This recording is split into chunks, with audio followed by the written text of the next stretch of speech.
гэж ярьдаг шүү дээ. Тийм болов гэж бодож байна. Ер нь ямар ч юм дээр амьдрал дээр ч тэр бүх юм дээр яг тэгж харагддаг. Зөв машин бараа явж исэн ч гэсэн за яаж явах вэ? Яаж замаар ингээд явчихвал ингэчгөө гэдэг ингээд тэр зам маань бас намайг өдөө хүртэл бас юм амжилтанд хүргэсэн байх гэж бодож байна. Тэгээд өглөөний гамшиг подкаст мөн болохоор нөгөө тийм монголчуудаа бэртэж болоход нь туслах өглөөний цагаа өөртөө шингээж авахд өөртөө зориулахад нь өөрийгөө хөгжүүлэхэд нь туслах зорилгоор ингээ хийхдээ явж байгаа.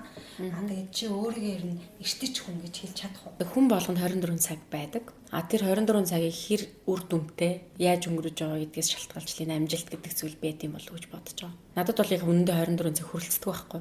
Өөртөө болон гэр бүлдээ цаг зарцуулах мэдээж шаардлагатай. Гэхдээ өөрийгөө хийж хайж болохгүй. Тэр өөртөө цаг зарцуулах хамгийн боломжтой цаг бол өглөө юм болов уу гэж боддгийг. Яагаад өглөө вэ гэдэг вэ гэхээр ер нь бол ингээд яг ажил дээр бол ажлын цагууд дээр бол мэдээж ажиллаа хийгээл ажлынхаа бужигнаал гэртээ очихороо гэрийнхээ бужигнаал өөр хүүхдэд цагаа зарцуулаа ингээд тэмүүт хүн өөрийгөө хайцсан байдаг. Нэг эргээд харахаар бүх юмаа ингээд хайцсан байдаг. Өөрийнхөө бие гоо згслэн өөртөө итгэл бүх юм хайцсан. Яг тэр тэрийг заавал өнгөлж доо зүлгэж тэр чинь өнгө оруулж ээж л улам гоё болно шүү дээ эмхтэн хүн чинь. Тэгээ эмхтэн хүн цэцэг хоёр ижилхэн гэж боддог байхгүй би. Услахгүй л бол ижилхэн одоо ганддаг тий өгдөг. Тийм учраас өглөөний цагийг бол өөртөө зарцуулъя гэдэг тийм шийдвэр ер нь бол гаргаад одоо хэдэн жил болж байна л доо. Тэгээ ер нь бол дандаа гэр бүлийнхнийг унтчих дандаа өглөөрт босоод тэгээд миний өглөө бол ер нь хамгийн түрүүнд эхлээд мэдээж өглөө босоод сайхан нүүр мөрөө байгаа шүдмөдөө байгаа. Тэгэнгүүтээ би бас өглөөний гайхамшиг номноос уншсан. Нойроо сэргийн тулах шүдээ шууд угаа гэнэ. Тэгээд би шууд шүдээ угаасан. Яг нь миний өмнөх байсан арга бол эхлээд нүрэл угаачдаг гэсэн чинь ном уншснаас хойш бол тэгс шүдээ угаах хэрэгтэй юм байна гэж бодсон. Тэгээд мэдээж сайхан нэг аяг сайхан ус уугаа сэргэж авсныхаа дараа би өөрөө нөгөө бясалгал хийдэг байхгүй юу? Тэгээд өглөө босч бясалгалаа хийгээд бясалгалыг нөгөө нэг намгүй морчинд хийдэг. Тэгээд бусад үед юу гэдгийг яг өдөр тутамд хийх гэхлээр ингээл хажууд бужигнаад харч яг хийхэд аягүй хэцүү. Гэтэ хаа манай нөхөр хүүхд хоёр намайг өдөр хийх үед ингээд хаалга яагаад аягүй чимээгүй боломж олгодог. Гэтэ өглөө хийх нь илүү надад илүү гоё гүн бясалгадаг юм шиг санагддаг. Тийм учраас өглөө бясалган тэгээд мэдээж гэрийнхний хоолунд өглөөнийхөө өөрийнхөө өдрийн идэх хоолундыг бэлтгэх гэл ингээл тэгсээр аваад яг ажилд явах гэх таард шүү дээ. Ер нь хідээс босдог байх. Өглөө нэг яг тогтмол бол нэг 6 хагас босдгийг. Зарим эрт босох шаардлагатай үед бол эрт босно. Тэр тусмаа одоо зарим нэг том төсөл ажлууд дээр ажиллаж байгаа үед бол яг тууштай яг тасралтгүйгээр хэдэн сараар яг тогтмол цагт босч юм хийж хийхгүй бол ерөөсөө цаг гардаггүй байхгүй. Бас хувийн сахилах бат гэдэг зүйл харагдчихээн тий. Бясалгалын сонирхол да ямар чиглэлийн бясалгал. Бясалгал дотор маш олон янз байдаг шүү дээ. Надад болохоор би болохоор чандаа салхах бясалгал гэж хийдэг байхгүй. Тэр болохоор өдөрт ерөөсөө 2 удаа 20 минутаар л хийдэг бясалгал. Энэ бол ерөөсөө би бясалгал гэдгийг өөрийгөө амраах, өөрийгөө бусдаас хамгаалах, айгуу том хамгаалалт, өөрийгөө амраах арга юм болов уу гэж боддог. Тэгээд дээрэс нь ер нь ингээд дотоод хүнээс сонсох айгуу том цаг. Яг өөртөө зарцуулж байгаа айгуу том үн цэнтэй цаг гэж би боддгийн. Тэгхгүйгээр бол одоо яг энэ нийгэмд чинь ингээд бужигнаал өрөөсөө юу болоод байгааг мэдгүй хэдэн жил өнгөрөөд байгаа мэдгүй нэмэт хэдэн жил өнгөрцөн ингээл баадаг шүү дээ. Тэгэхээр яг ямар хүн хийсэн гэдэг үлээ. Хүн ер нь хөрөвдөлтэй амт юм аа. Хин хөвлээс гараал ерөөсөө гүүгээр явсаргаал авсаргаагүй орчдөг. Тэгэхээр бидний амьдрал яг тийм завгүй амьдрал ерөөсөө л яг тэр юм бэ. Ерөөс ямар сэхээ баг. Тийм. Ерөөсөө ингээд зогсолт хийгээд юу хийгээд аваалаа би чи эргэж юу хийх вүлээ гэдгээ бодохгүй би юу хийцэн бэлээ гэдгээ бодохгүй явсараа л харах юм. Тийм ерөөсөө яг энэ амьдрал амар утга учиргүй хитрхи их завгүй өнгөрөж байгаа байхгүй. Тэгэхээр яг нэг зогсолт хийх мөч бол ерөөсөө тэр өглөө өөртөө цаг зарцуулж бясалгал хийх бол аюул чухал юм байна. Энэ мөн чанарыг олж харсан гэдэг бол өөрөө бас нэг том алхам юм байна тийм. Энэ сэхээстэйг гүүгээд байгаа энэ амьдрал донд би зогсож өөрийгөө мэдрэх хэрэгтэй мэдээ хийзээ яаж байна. Би яг нүр будагч юм бол 10 онд болсон байхгүй. Тэгээ тэрнээс хойш 12 онд Америк явах гээд 12 онд визэнд ороод гараагүй. Тэгээд 13 он дахиж ороод дахиад гараагүй. За ер нь намайг үлдэх гээд байгаа юм байна. Аливаа юм бас нэг цаг хугацаатай байдаг. Намайг бол ингээд явуулахгүй л гэж байгаа юм байна гэд. Тэгээд тухайн үед би 13 онд мейкап студи байгуулж исэн байхгүй.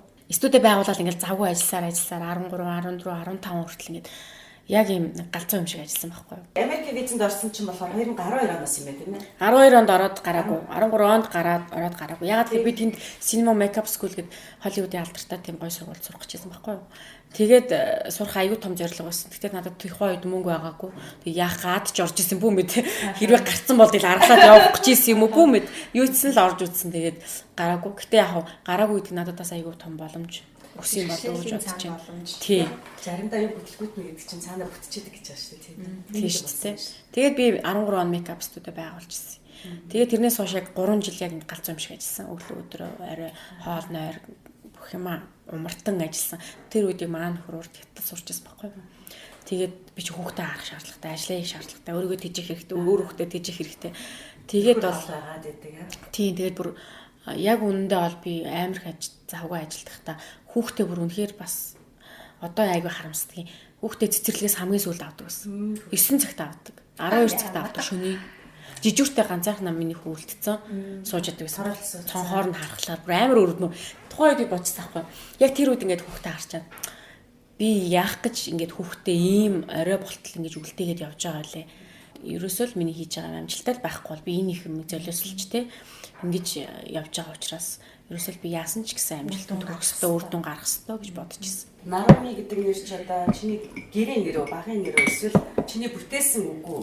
Бүтээсэн үг. За. Нар мадахын нар. Тэгээ нар мандахын нар гэдгийг аваад тэгээ ер нь бол яг мэрэгжлийн нэр яг мейкап ч болоод байжсэн чи манай нэг оргил гэдэг найз хэлжсэн байхгүй юу. Ер нь бол ингээд мэрэгжлийн нэр хэрэгтэй. Нараа гэдэг нэр бол одоо ингээд орчлогоор дүүрэн байгаа. Тийм учраас стейж нэр гэдэг шиг найзны нэр шиг. Тийм нэр учраас мэрэгжлийн нэр гэж байх ёстой шүү гэж хэлээд тэнгуут нь за ямар нэр байж болох вэ бодсон чи нараа гэдэг утгыг оруулаад наруми гэж өгчээсэн. Тэгээ тухайн үед мэдгүй би хаанаас олж наруми гэдэг нэрийг өгснээ өөрөө яг мэдгүй. Баг утга учрыг мэдгүй өгсөн байхгүй юу. Надад л ойлгохгүй санагдаж шүү. Наруми гэхээр за эм нь бол мейкап хийх байх тийм үү? Тийм. Тэгээд наруми гэдэг нэрний утгыг учрыг үнэхээр яг мэдэхгүйгээр өгсөн байхгүй тухайн үед. Тэгээд яг сүүлд утгыг хэлсэн. Тэгээд ер нь бол яг үнэхээр мейкап ч болох л тийм хувь тавилантай байсан юм шиг байгаа. Утгыг гаргасан чи гоо сайханд хүрэх гэсэн утгатай үг гэдэг юм билээ. Тийм. Тэгсний дараа би за ер нь би угаасаа л мейкап ч угаасаа л эмэгтэй хүний төлөө эмэгтэй хүний л гоё болох тийм л ажил хийх ёстой тавилантай хүн байсан юм байна гэж өөрийгөө бодсон. Тэгээд би 3 жил аягүй тасралтгүй их ажилласан гэсэн шүү дээ. Тийм. Тэгээд маш их золиос гаргаж ажилласан. Гэхдээ яг тэгж ажиллаж байхдаа би нэг өдөр ботсон байхгүй. Ингээд бүр юу ч амжихгүй бүр ингээд яаж ч хүсээд амжихгүй бүр бүх юм замбраагүй юм шиг санагдаад бүх юм утгагүй юм санагдахгүй яг нэг өдөр надад би яг юуны төлөө ингэж те ажиллаж байгаа. Тэгээд ямар манай ажил энэ хүмүүс бүх юмд ямар ч утга алга, ямар ч замбраа алга. Яагаад ийм замбраагүй нэг юм сонир болчихоо гэж бодоод тэгээд эргээд ингээд харсан чинь аюу тийм замбрааг болонгот. За энийг би яаж өөрчлөх вэ гэдэг. Тэгээ миний яг дотны хуурай найз нар ихч нар зөндөө байдаг л да. Тэгээ бид нартай нэг хоёр манай нэг найз тэгээд манай нэг ихч байдгийн тэр хоёртой уулзаад яриа суусан чи миний нэг л бүхэл юм нэг л замбраагүй бүр нэг л биш байна. Нэг энийг л нийл өөрчлөхгүй бол би нэг л буруу яваадах шиг байна. Тэгсэн чи тэр хоёр маань тэгж гисэн байхгүй. Тэр хоёр маань яг бясалгал чандаа салхи бясалгал хийгээд аюу хөх нөгөө өөртөө өөрчлөлт хийсэн хүмүүс байсан. Тэнгүүт чи тийшээ яваа. Чандаа салхи бясалгалд очиж сураа. Тэгээ чи өөрийгөө ядаж амраадаг, доторх хүнээс сонсдог, пауз авч өөрийгөө амраах юм аюу тун боломж, дотоод хүнээс сонсох боломж шүү. Тэгээ би бясалгалд яваад тэгээ тэрнээс хойш би маш их зүйлийг сэцэлсэн байхгүй. 15 16 оноод бүр үнэхээр гайхалтай амжилтуудыг авчирсан. Одоо эргээд харахад миний хамгийн одоо тийм том амжилт яг тэр онуудад хийсэн. Яг тэр үед би тасралтгүй бясалгал хийгээд тасралтгүй яг өөртөө боломж цаг гаргаж тэгж ажилласан тий. За гоё л наад миний 15 16 17 оны тэргүүн байр шилдэг нүүр урагчаар шалгарч байсан. Би нэг уншиж миний бүр ингээд гоё тий. Бүр ингээд бахархмаар чи хүн ингэж амжилтаа хадгалж явна гэдэг бол өөрөө тий. Маш том юм цаана хөдөлмөр байгаа байхгүй юу гэж харсан тий. Өглөө бүр эхлэл байдаг. Өглөө бүр шин санаа төрдөг. Өглөө бүр өөрчлөлтийг авчирдаг. Өглөөг гайхамшиг болгож хувиргах өглөөний гайхамшиг.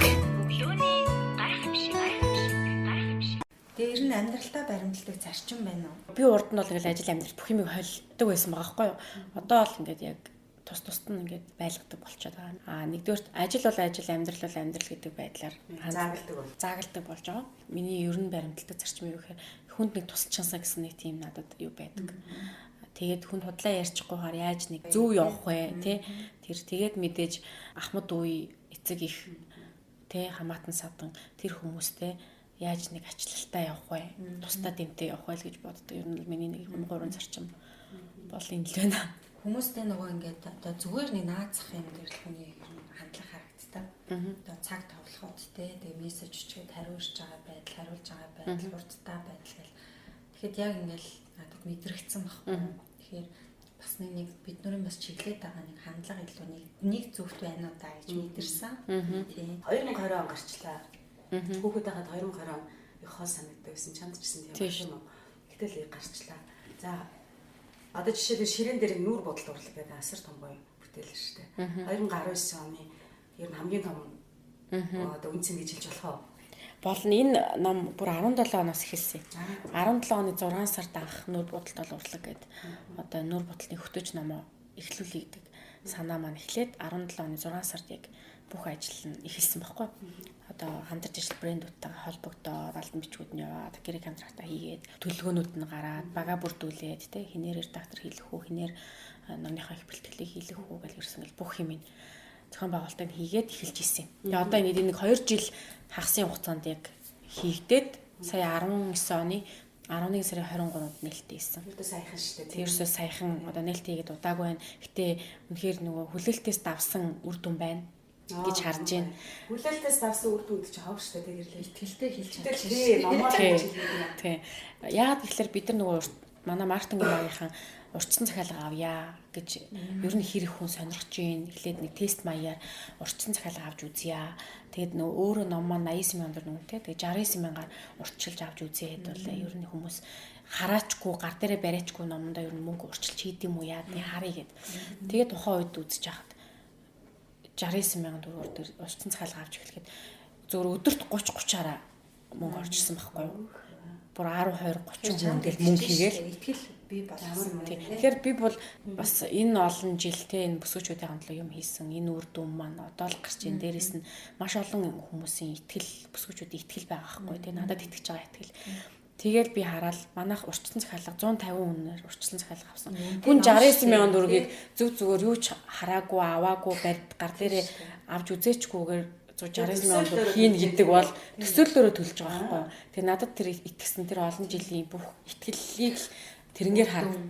Тэрнгээр би харсан байхгүй. Тэгээд би манай маркетинг багийнхаа хүртэл гайхсан. Вау, ийм үнэтэй номыг 150 хүн шууд захиалаад тасанд мөнгө ороод ирнэ гэдэг бол бидний хувьд аюу тум амжилт шүү тий. Тэгээ манай нээлтэн дээр бас маш олон дотны хүмүүс тий урьдчилан захиалга өгсөн хүмүүс гэдэг бүгд ирсэн. Тэгэхэд бол бас маш олон хүмүүс авсан бас гар ус зуруулаад авсан. Тэгээд манай уугнаа гэдэг нөгөө найз маань хөтлсөн байхгүй хөтлөгч уугнаа. Уугнаа тэгж хэлсэн байхгүй. Ийм үнэтэй номыг ийм олон хүн ингэж орчрлож зогсож ингэж худалдаж авч байгааг би анх удаа амьдралдаа харж байна гэдэгсэн. Тэгээд ном маань бол одоо хэлэгдсэн одоо тооноос бол бараг 130% бараг 70% зарагдаад 30% нь үлдсэн байгаа байхгүй. Тэгэхээр аюу том хүмүүс үнэхээр хэрэгтэй юм хийж ийл гэж би эндээс харж байгаа байхгүй. Нарны ном гарна гэдэг чинь их том зориг шүү дээ. Ялангуяа нүүр бодлын ном гэдэг юм тэр бүр хүний санаанд багтдаг юм байна. Чамд энэ ном гарах хэрэгтэй байна гэдэг санаа хин өгсөн. Ном гарах санааг ингэсэн. Ер нь бол би анх нөгөө мейкап студ 13 оноос байгуулаад хүмүүст хичээл заагаал эхлэн штэ. 13 оноос заагаал эхэлсэн чинь ингээд нөгөө хүмүүс тарах материал мэдээж өгөх хэрэгтэй. Тухайн сурж байгаа юм. Тэгэл би дандаа тарах материал хийж өгдөг гэсэн. Тэгэл надад тарах материал хийж явах явцад ер нь ном байвал яасан юм бэ гэж тухайн үед бодогдчихсэн байхгүй. Тэнгүүтээ би судалгааныхаа ажилд ер нь бол баг 13 оноос хойш эхэлсэн. Тэнгүүтээ гадаадаас мейкапын номнууд орчуулаа захиалаад тэгээд нилээд ном орчуулсан. Bobbi Brown-ы Gemma Kate-ийн бүр ингээд цуврал номнуудыг бүгдийг орчуулга хийгээд тэндээсээ саргалтынхаа материалыг бэлдэж явжсэн. Тэгж яхтаа л би мейкапын ном бичиж. Тэгээд тэр маань яг ингээд бичээд бэлдээд ирэхлээр мэрэгжлийн зориулсан болчихсон байхгүй.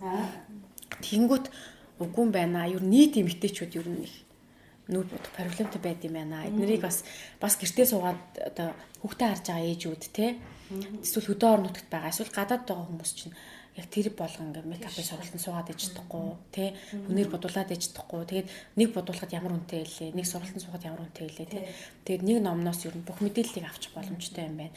Яг онлайн хөгжсөн видеогоор ч юм уу сайтаар мэдээлэл авч болно л доо. Гэхдээ тэр нь яг зэгцтэй тийм бүр нэг ойлголт өгч чадахгүй шүү дээ. Яг нэг имийг бол нэг өөр юмнаас хардаг ингээд юм цуглуулга байгаа шүү дээ. А эн чинь болохоор ингээд бүгдийн нэг дор хийцэн байна гэдэг бол аюул чухал юм байна гэж бодоол. Тэгэл 13 оноос хойш эхэлж байгаа л 17 онд эхэлж байгаа байхгүй яг ажил маань бол хийсэн. Тэгээд номныхаа ард яаж гарав? За номны ард бол үнэхээр зааш за гэхдээ ер нь ном гэдэг бол үнэхээр амаргүй даваа. Би үнэхээр энэ зохиогч нар зохиолч нарт бол үнэхээр биширсэн. Яг би өөрөө ном руу анх бол би нэг ном уншихтаа зөв худалдаж аваад уншчихдаг нэг тийм ямар мундаг хүн зохиогоо вэ махаа ерөөс тэгж тийм нарийн боддгоо байсан байхгүй юу. Тэгэл тэгж боддог байжгаад ном руу орсны дараа би яг нөгөө хүн ийм сони юм бэлээ. Хүн ярддаг мөртлөө ярддаг юма буулгаж чаддаг юм бэлээ. Тэр маш хэцүү. Тэр бол үнэхээр мэрэгжлийн хүний ажил хийдэг ажил байгаа байхгүй юу. Бичгийн өөр, бичгийн шал өөр. Тэгээд би анх ном руу орчвол ингээд бичээл хийсэн байхгүй өөрийнхөө мэддэг скил одоо тэр туршлага бүх юм ингээд буулгаад хийсэн чинь нэг нүүр бич гэж нэг өдөр болсон байхгүй би. Тэнгүүтэл за яа энэ бол үнэхээр би одоо яаж юу руу орчихоо гэдэг ингээд бүр ном руу орсонгоо бүр яг юу руу орчихоо ингээд нэгд галт тэрэг хөдөлсөн бүх компаниудаа гэрээ энтсэн хийцэн гарах хугацаанд тодорхой бүр ингээд хийцэн. Тэнгүүд би юу руу дахиад орчихоо энэ бүр ингээд нөгөө өсөд тулгаж байгаа байхгүй яг тухайн үед. Тэнгүүтээ за гэхдээ би одоо нэгэнт хэлсэн одоо дуусчил таарна гэж тухайн үед өөртөө амлалт өгч байгаа байхгүй. Тэгээд яг буулгаж үзээл тэгэл мэдээж мэрэгжлийн хүмүүсээр зөвлөгөө аваад мэдээж редактор надад хоёр редактор маань тусалсан. Ерөнхий редактор хоёр маань ингээ аюу сайн туслаа дэмжээд тэ. Гэхдээ надаас аюу их сахилга бат шаардсан байхгүй юу. Яагаад тэгэхээр миний өглөөний орой хүртэлх ажил бол үнэхээр биси байдаг тэ. Бүр ажил дээр бол битүү сургаалт үйлчилгээ гэдэг юусэн цаг ч олддгоо те өөртөө ямар ч бүр хоол идэгч надад цаг гардгуу орой бол мэдээж очиад хүүхдтэйгээ зуралдаал нөхөртөө гэр орондоо мэдээж эмхтэн юм чинь хоолундаа хийнэ гэл тэнгуут надад юусэн яг ном бич ямар ч цаг гарахгүй байхгүй номоо яг өөрийнхөө мэдлийг буулгах ямар ч цаг гарахгүй тэнгуут л за би яаж энийг менежлж энэний ард гарах уу гэж бодсон. Тэгээд яг бодож исэн чи манай нөхөр надад хэлсэн ах чи аргаа өөрчлөө. Чиний яг одоо яваад байгаа арга дотор чинь ерөөсөө ном бичих тэр аргачлал алга байна гэд. Тэгээ аргаа өөрчлөөгээ тэнгууд яг цаг дээр яг менеж хийхээс өөр надад ямар ч арга угаасаа байхгүй байхгүй. Тэнгууд ундаг цагнаасаа багасгаж эхэлж байгаа. Тийм. Тэгээд би яг номоо бичиж өөрийнхөө бүх зүйлийг одоо буулгах чинь текстийг буулгахын тулд яг 6 сар яг тасралтгүй яг сууд сурсан. Хүн яг сууд сурдаг юм бэлээ. Би яг ер нь бол өөрийгөө бас суучдаг гэж бодож үгүй юм бэлээ. Ер нь суудгүй төрлөө юм бэлээ. Тэгээд сууд сурсан. Яг 6 сар би тасралтгүй ерөөсөө хин нэгний ямар ч төрсөн өдөрт яваагүй. Оройтойгоо одоо ер нь бол аюу дэглэм. Өөрийгөө вакуумдсан байх. Аюу дэглэмтэй байдаг 6 сар болсон. Тэгээд яг зохиолч нарыг намаа бичнэ гэл амар төвлөрч хэдэн сар мараар хөдөө мөдөө явчих тэгэхээр би зас өртөө энэ төргээ боддог байлаа штэ. Тэгсэн чинь өөрөө бүр амар вакуумлаад өөрийгөө. Гэхдээ яг мэдээж ажиллаа алдагдуулахгүй бүх юм алдагдуулахгүйгээр хийж байгаа штэ. Яг ингэж өөрийгөө яг тэр зохиолч нар шиг ингэж вакуумдахгүй байгаа байхгүй ингэж өдөр нь ажиллаа игээд оройн дандаа хийдэг. Дандаа ингэ өөрийгөө бас ингэж хавил бас ядарна, дартлаа унана те. Хэцүү. Тийм учраас яг өөртөө ингэж менежлсэн байхгүй. Яг 1-7 хоног би дандаа орой суудаг байсан байхгүй. Орой нэг яг ажилласаа очил гэр мэрийн хоолундаа хийчихэл 10 гэхэд яг суудаг гэсэн. 10-аас эхэл цаагаа шөнийн 3 хүртэл суудаг гэсэн. Ингээд 5 цагийн дотор би аюу хэм хийчихэж байгаа. Тэгээд 3 цагт унтсан хүн чинь өглөө 8 хүртэл өөрийгөө жоо амраагаад 5 цаг л унтдаг гэсэн. Тэгээ өглөө осоод 8-аасаа ерөнхийдөө ингээд хоолундаа бэлдээ бясалгал гэж сараа нэг явчихдаг. Тэнгүүд дараа 7 хоног нь болохоор эрт унтаад өглөө орой 10 гэхэд унтаад өглөө болохоор 4-5 гэж босоод тэгээ юм айдаг гэсэн. Номоо хийдэг, бичдэг. Өглөөний цаг бол ер нь аюу гой цаг. Тэгээд яг хүмүүс унтчих бол яг нөх хүн ганцаараа байх үедээ аюу төвлөрч ер нь бол бүх юм гард юм шиг санагдсан. Тэгээ эморн гэдэг үлээ тэгж мэгэж гарсан. Тэгээ яг ийм 6 сар тасралтгүй миний одоо үр дүн энэ байна. Өглөө хэрхэн сэрэх болоод өглөөний дэглэмтэй байх нь амьдралдаа амжилт гаргахад тань үлэмж нөлөөтэй байдаг.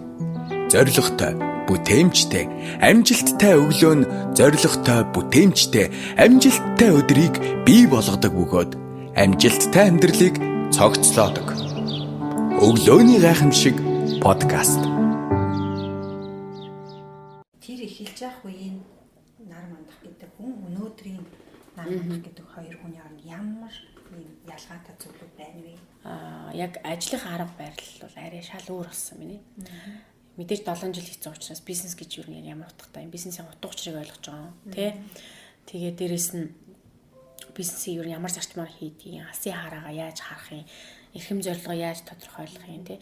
Урд нь бол ингээд дандаа юу хийдгээс маахгүй ингээд жижиг ажлыг түүгээд ингээд түүж жагаад ингээд жижиг ажлуудаасаа томруулж ингэж те ингэж доороос нь цуглуулж хийдэг гэсэн бол одоо эсрэгээр нь дээрээс нь доош нь хийдэг болсон. Тэр нь бол мэдээж том алсын арга харна, тэрний араас хэм зорилгоо харна. Тэгээд дахиад жижиглээд ингээд бүр ингээд жижиглээд цаг хугацаар нь төлөвлөө те. Тэнгүүд ингээд бүх өдөр болгоны хийх чеклистүүд нь гараад ирж байгаа байхгүй. Тэгээ ер нь бол мэдээж ажлыг маш сайн төлөвлөдөг болсон, цагийг маш сайн төлөвлөдөг болсон. Одоо тэр үеийн 10-ыг бодвол те. Тэгээд тэр үеийн 10-аас яг мэдээж мейкап бол өөрөө зүгээр ч нэг ингээ үеихгүй маш мэдрэмжтэй урлагийн төрлийн хүн хийдэг те. Би өөрөө угаасаа урлагт хайртай. Манай аав хөгжимчин хүн байсан. Тэгээд маш мундаг хүн байсан. Тэгээд аавыгаа дааж тоглолтоор энэ аюух явдаг байхдаа би урлагт хайртай болсон. Тэгээд гой дуу сонсох, гой бүжиг үзэх юм, гой юм урлагийн мэдрэмж авахаар ингээд хамаг шар ус босдог те. Ийм огшдог тийм мэдрэмж айгуу гоё эдгийн. Тэгээд тэр мэдрэмжээрээ би ингээд айгүйх ингэж юм дэврүүн гэж баг хүн болгонд л ингээд сайн сайхан хандчихсан тэгчгээсэн гэж айгүйх боддог юм л одоогийн 10-ын бас арай өөр бодолтой ханддаг болсон юм болов уу гэж бодсон. Хүмүүстэй хинтээ найзлах уу, би хинт цагаад зарцуулах уу? Мэдээж миний өөрийн цаг бол айгүй үн цэнтэй цаг учраас би хинт ямар хүнд энэ өөр ашигтай цагаа зарцуулах уу? Хинт зарцуулахгүй байх уу? Ямар хүнд үгүй гэж хэлэх үү? Ямар хүн тухайн үе зайгаа яаж барих вэ тухайн хүнээс те яаж тэр хүнтэй илүү дотн үнцийг өгөх үү тэр хүнд ч гэдэм үү айгүй их нөгөө бодож хөдөлдөг болсон гэх юм уу да тийм болсон юм болов уу гэж бодож байна.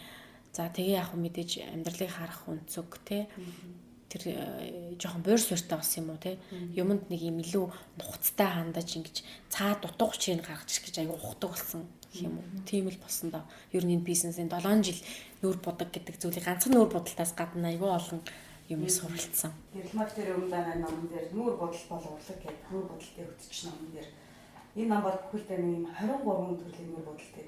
Багаж дуурай бодох боломжтойгоор оруулжсэн юм байна. Тэгээд түүнээс гадна нүүр бодолт гонхтой өдрийг жаргалтай болгож чаддаг гэсэн үг бол өөрөө чи одоо афоризм буюу чи ганц үг юм уу? Тэгэхээр Наруми хэлж өгөөж нүүр бодолт гэдэг бидний ойлгодог ингээ эгэлжирийн хүмүүс байдаг ойлголтоос тис үр гэдгийг чи бол жишээ мэдрээд чиний нүдээр чиний ертөнцөөр харах юм бол энэ огт өөр ойлголт яваад байна. Тэгэхээр энийг маш тавчна. Тэгээд бидэнд хэлж өгөөч нүүр бодолт гэж яг юм. За нүүр бодол гэдгийг ер нь хүмүүс болгон янз бүрээр ойлгодог. Зэрэгцмээ эрэгтэй хүмүүс бол зүгээр нь хин нэг нь гоё харагдах чинь ч гэдэг юм уу те тэр байдлаар нь хардаг. Эмэгтэй хүмүүс бол мэдээж гоё болгох, өөртөө ихтгэлтэй болгох тийм зорилгоор хардаг. Миний хувьд бол нүүр бодолт бол үнэхээр тэр хүний тэр бүтэн өдрийг өөрчилдөг. Аюу том хүч гэж боддог байхгүй. Тэгээд ер нь эмэгтэй хүн болгоно л мэдээж гоё сайхан, гоё хөөрхөн харагдах хүсэж байгаа шүү дээ. Гэхдээ тэрнээс илүү хамгийн чухал зүйл бол өөртөө ихтгэлтэй харагдах нь байх нь эмэгтэй хүний хамгийн том одоо хэрэгцээ гэх юм уу тийм байт юм билээ. Тэгээд би одоо хүний нүрийг ингээд будаад үйлчлээ аваад сууж хахад эхлээд хүн ингээд орж ирж байгаа моментыг харахлаар ингээд тол руу харж чаддгүй, над руу харж эцэлж харж чаддгүй байхгүй ингээд би нүрээ будаагүй миний айрсан юм гэдэг ингээд ерөөсөө ингээд итгэл ерөөсөө бараг байхгүй харагддаг. Тэгээд ингээд хэсэг хугацааны дараа будаг нэг 50% ороод ирдэг ч юм уу.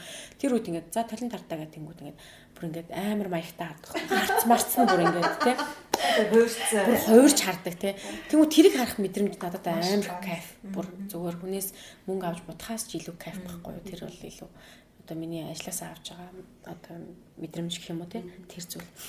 Тэгэхээр эмэгтэй хүн ер нь бол тийм байглаасаа төрлөхөөсөө тийм ер нь бол айлгүй байхгүй юу? Тэр айлгүй зан яг үнэхээр амьдрал байхгүй болчт юм байлээ.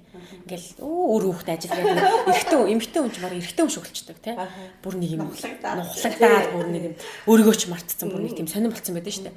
Тэгэхээр эмэгтэй хүн нүрээ бодохоор аюу тийм аз жаргалтай аюу тийм эмэгтэйлэг болчт юм байна гэж би харсан. Тийм айлгүй алцгаар болчт юм байна тийм. Тэр нь өөрөө тэр залуучуудад аюу таалагддаг байхгүй юу? Эрэгтэй хүмүүст аюу таалагддаг. Тэгээд татагддаг тэрэнд зүгээр ингээ ажиллаа гээл улаарж байгаа эмэгтэй хүний хүн хараад энэ ямар айтайхан хүн бэ гэж юу бодохгүй. Тэгэхээр би нүүр бодог гэдэг зүйл бол эмэгтэй хүнийг аюу гоё аз жаргалтай болгодог, гормон ялгаруулдаг. Аз жаргалын гормон ямар үед ялгардаг гэхээр эмэгтэй өөртөө ихтгэлтэй байх үед, гой хувцас авах үед, гой нүрээ бодох үед, гой туранхаа байгаад өөрийгөө мэдрэх юм толинд харах мөчөд тэр гормон ялгард юм байна л та. Тэр гормоныг ялгаруулах тусам эмэгтэй хүн илүү залуу насаа удаан хадгалдаг гэж байгаа. Тийм бүр тийм судалгаа гарсан байдаг. Тэгэхээр тэр одоо гоё энергийг хүмүүст өгч байгаа. Энэ ажил бол зүгээр ч нэг будаг нялах ажил биш юм аа. Энэ бол тухайн үед гоё аз жаргал өгч байгаа. Дээрээс нь тухайн одоо хүн болгоны царайны онцлог өөр мөц байгаа штэ. Тэгэхээр тэр болгоных нь ер нь хүний илүү нүүрний одоо нэг типикт тий одоо гол юм дээр аяг их ажилтдаг. Одоо би бол одоо миний нүд гэх юм уу тий сканер шиг болсон шүү дээ. Ороод ингүү дээрээс дуррг гэж уншаал. Уншингуудаа за энэ хүн ингэж бодох юм байна. Тий. Энэ хүний ингэж бодох юм байна. Нүүрний хэлбэрний юм байна. Энэ хүний энэ гоё юм байна. Энэ эсвэл муухай энэ онцгойс юм байна. Энийг нэг бүдрүүлэх юм байна, даах юм байна гэдэг. Ингээд ер нь бол дандаа тийм одоо бүх юмны балансыг гаргаж ирдэг тийм. А зарим нэг яг хин тэнд ингээ будаж байгаа будагчдуудыг хараад хад хүний хит төрхийг алдагдуулаад биш танихгүй. Тийм ингээд зарим хүнийг та хоёрыг жишээ нь ижлэн болгоо бодчихдаг ч юм уу тий. Эсвэл ингээд бүр ингээд шал өөр төрхтэй болгоо бодчихдаг ч юм уу. Тэр хүн болгонд өөрийн гэсэн юм гоо үзэсгэлэн гоё юм байдаг байхгүй юу. Тэрийг ерөөсөө алдагдуулж болдгоо байхгүй мейкапаар. Тэрийг заавал үлдэх хэвээр. Тэрийг улам тодруулах хэвээр. А харин өөтөө юмнуудыг хасах хэвээр. Тэгээд ирэхлээр хүмүүс тэр өөрийгөө ямар гоё эмхтэй вэ? Би чи ийм гоё эмхтэй юм биш гэдгийг мэдэрдэг байхгүй.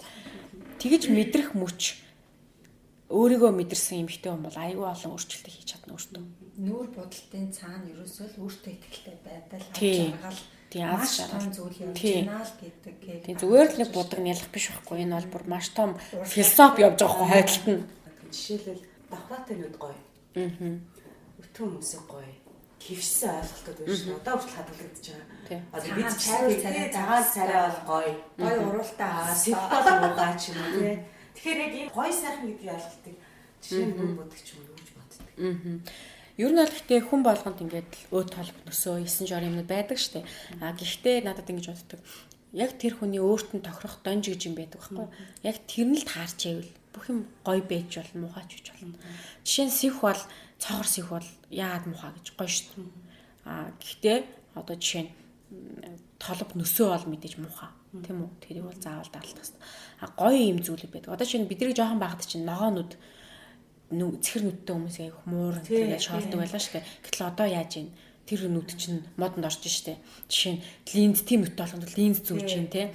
Даргуур уруулыг чинь юу ч гэдэг байлаа те. Гэсэн чи одоо тэр хүмүүс чинь бүр шавуулж юм те. Тэгэхээр ер нь бол ийм гоо сайхан гэдэг зүйл болоос яг ингээ нөгөө тэрийг гоё, энийг гоё гэхэд бас яг 100 хэлэхэд хэцүү авах цаг хугацааны явцад чинь буцаа гоё болчихж байгаа байхгүй тий. Дэлтэн чих одоо дамбуу энэ төр шоолдог байсан бол одоо дэлтэн чих чинь модонд ороод илүү одоо ер нь ихтэй дэлтэн чих бол эмэгтэй нэг аюу гоё тийм хөөх охинлог харагдуулдаг байхгүй. Энэ их эмэгтэйчүүд тийм бодолтой байдгийг дандаа өөрийнхөө өөсөвтэй зүйлийг хамгийн түрүүнд олж харддаг. Миний тэр чим, энэ чим, энэ ч өөх ингэсэн, тэр чим гэсэн гээл тэгдэг. Тэр болгон дээр хүн аварга хүний анзаараагүй юм албаар анзааруулад тэр хүн нэрээ тийм байх гэж бодолдог байхгүй. Тэгэхээр өөсөвтэй зүйлээ битээ тэгж яагач ээ. Асуудал болгооч ээ. Харин өөрийнхөө гой зүйл дээр тоглолт хийх хэрэгтэй. Тийм. Тэгэхээр гой сайхан гэдгийг бол ингээд яг энч муухай, энч гой гэж хэлэхэд бол 100 хэлэхэд бол хэцүү. Тийм өөрчлөгддөг. Яг тухайн хүнийхээ яг гой донжин олоод таарч чадвал үнэхээр хизээ хүний нүрэнд анх хүрч бодсон юм бэ? Анхны одоо ер нь би жоохон бахтай нүр бодгон дуртай байсан юм. Тэгээ манай аавын ээж нь Монгол кино урдурт юу байсан манай одоо имээ те хувцсны эрхлэгч байсан. Бүр дээрүүд самдангой гэдэг айгүй мундаг хүн байлаа. Тэгээд би эмээгийнхэн гэрт очихлоор амар грим бүр тэгэл гримээр нь тоглолт өгөхт байлаа. Тэгээд манай эмээ сүүлд бүр Монгол кино урдурт ингээд бүр нөр өргөж мөрсөөр ажилласан гэж манай аав хэлдэг. Тэгээд яг хуу тийм нэг юм цуснд нь бас нэг юм байж маадгүй. Нэгдүгээр хоёрдугаарт яг хуу жоохон 10 жилдээ байхдаа аюу их юм бодогд сонирхолтой. Аах ингээл сормосоо бодож эхэлж исэн.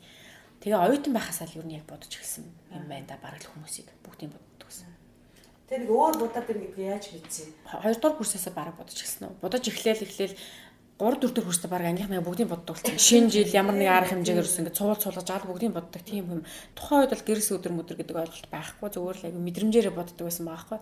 Контр сайн тавьдаг, хүмүүсийг гоё зурдаг тийм байсан. Тэгээд тухайн үед манай анги охтод хэлчихсэн чи ямар гоё бодд тийм бэ? Чамд нэг юм мэдрэмж байна гэдэг. Тэгээ би чинь Монгол Улсын сургуулийн газар зохион байгуулагч төгссөн шүү дээ. Тэгээд одоо манай ангийнх намайг хэлдэг байхгүй чи газар зохион байгуулагч нүүр зохион байгуулагч хүн байсан байгаа байхгүй чи бүр яг хобби яг сонирхлоороо үнэхээр явсан шүү.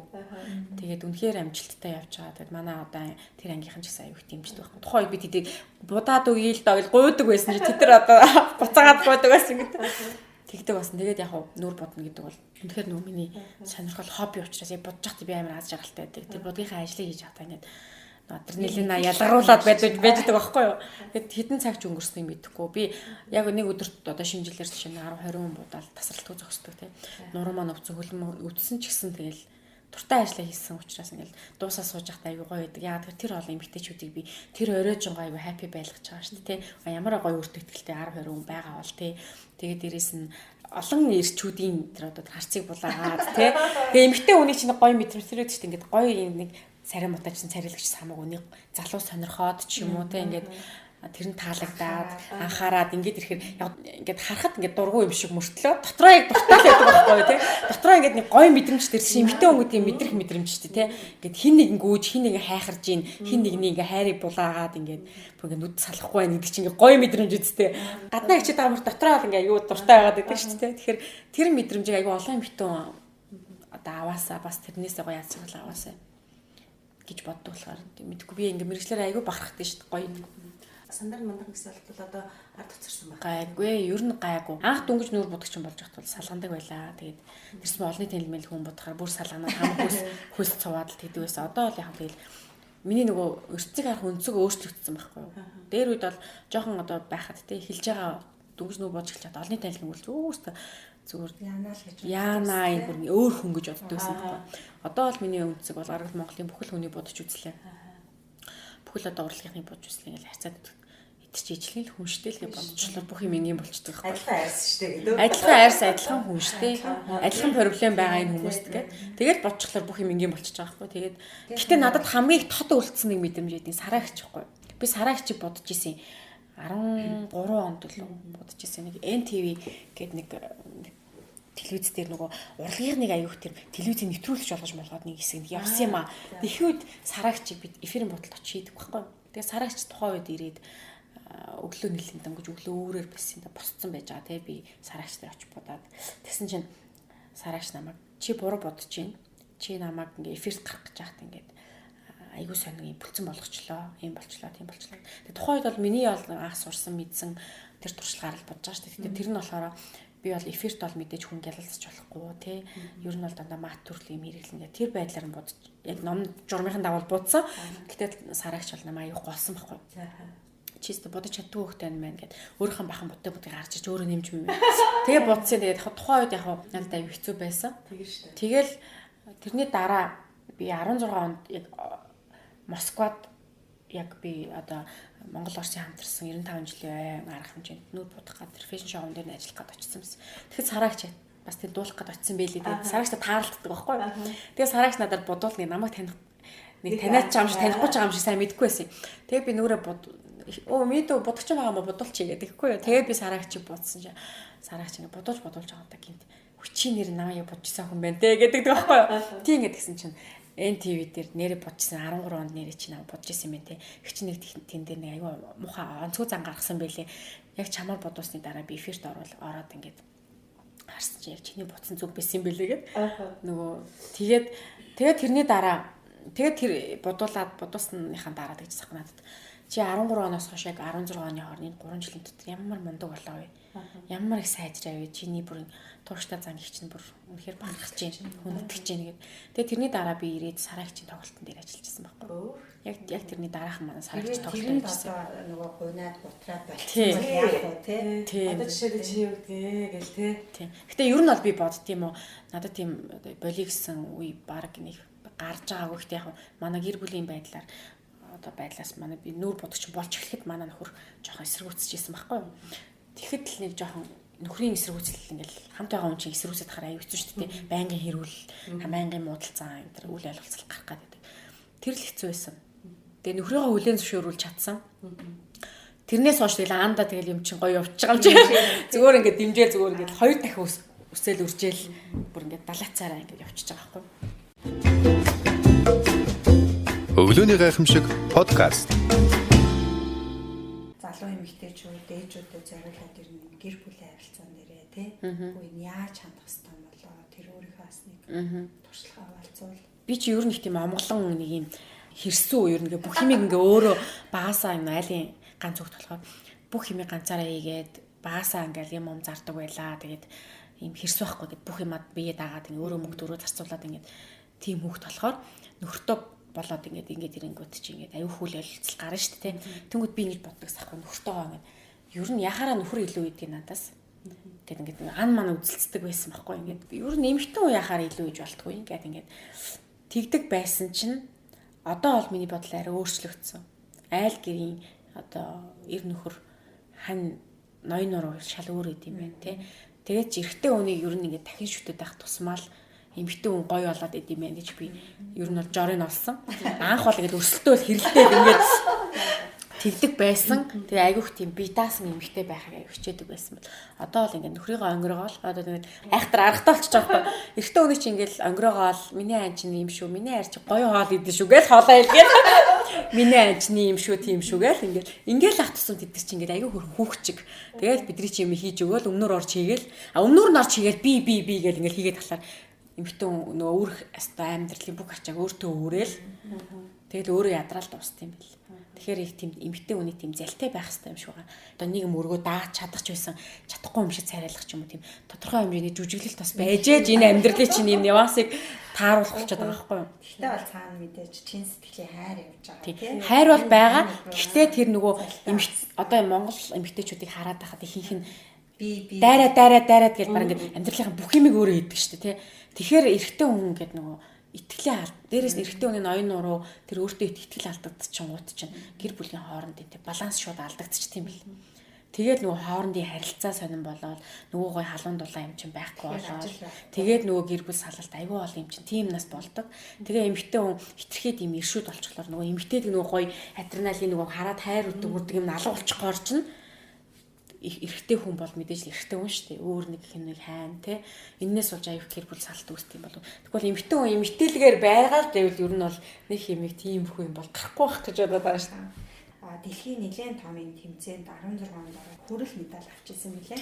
Энэ нөгөө байгууллага бол бүр 2 сая гишүүнтэй дэлхийн 50 гаруй оронд үйл ажиллагаа явуулдаг маш том мэргэжлийн том байгууллага зохион байгуулдаг те өвөмсөө гэдэг энэ дэлхийн тэмцээнд ороод ингээд энийг бас уншсан чинь бас маш их багчаалаа те. Тэр 2 сая гишүүний цаана хідэн одоо сая мэргэжлийн хүмүүс байна. Тэрэн дээр одоо ихний 3-д орно гэдэг бол бас бахархууштай зүйл юм аа.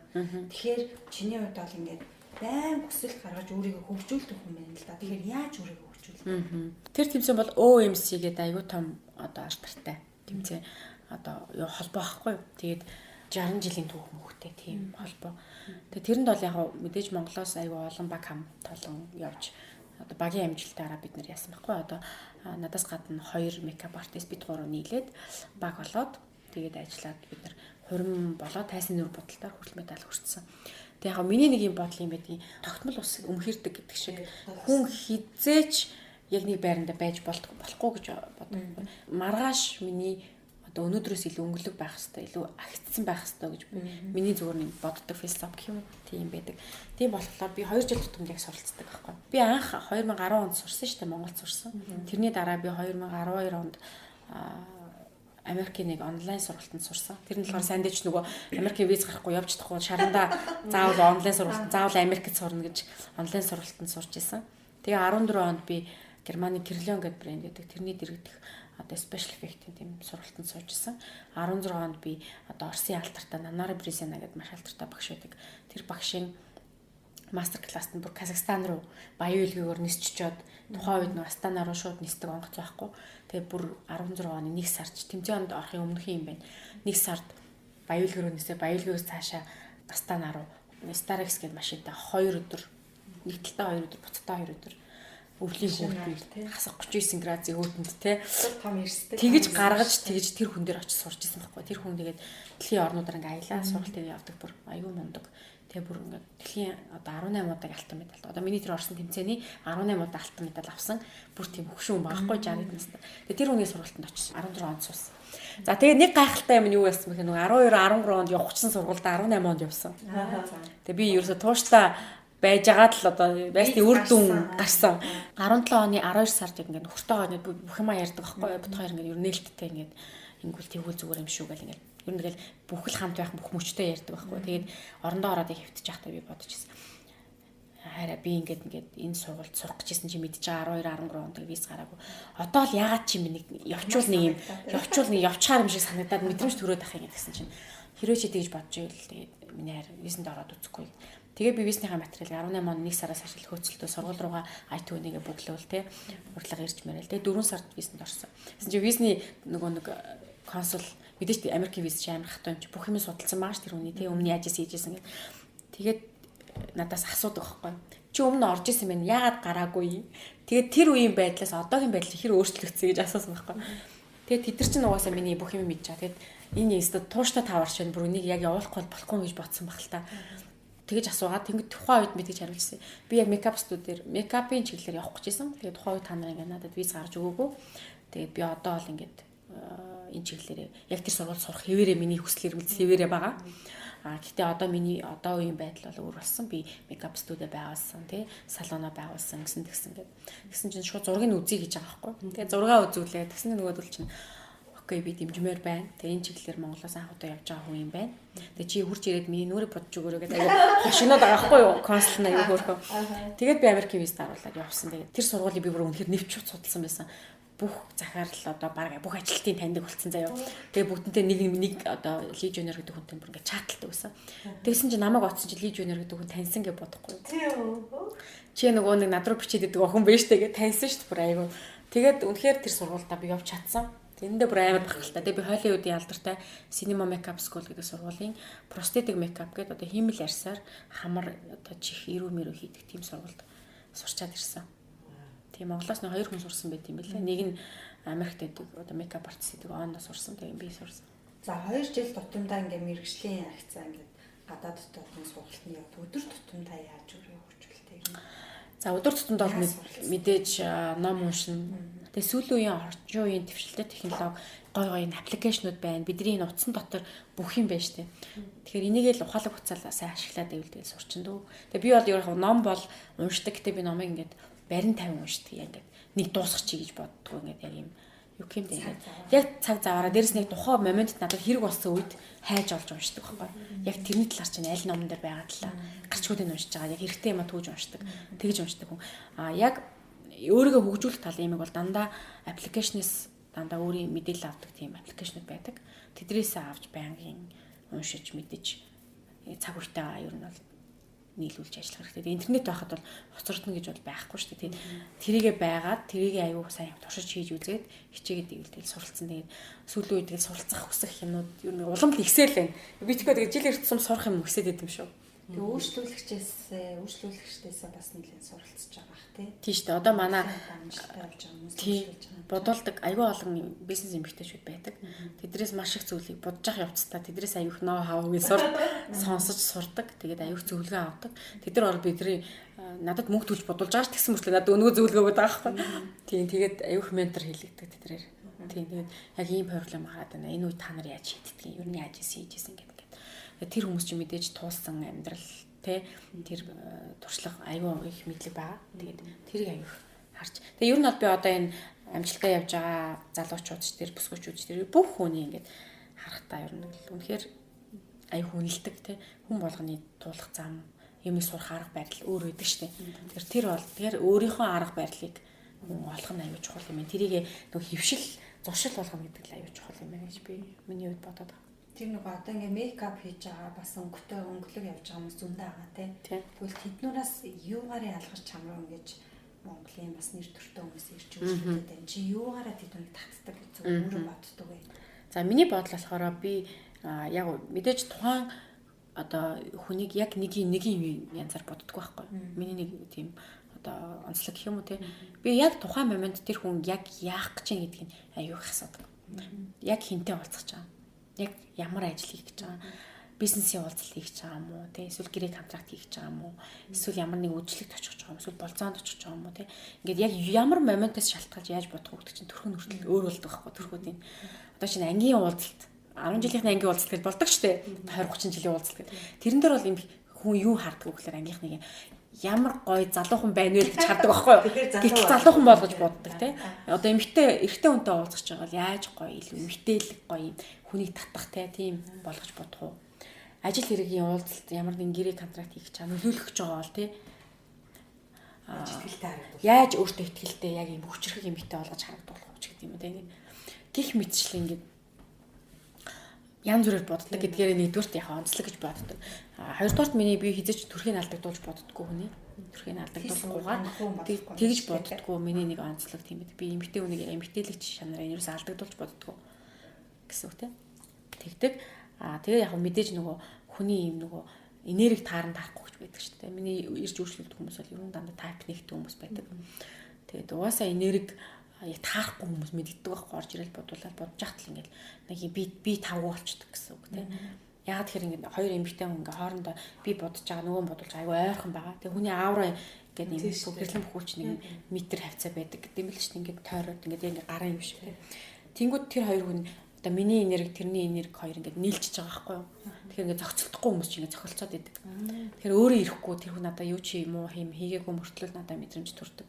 Нэг хурдан гэж бусад өрн дуусаад гармаар ч юм шиг санагддаг ч юм.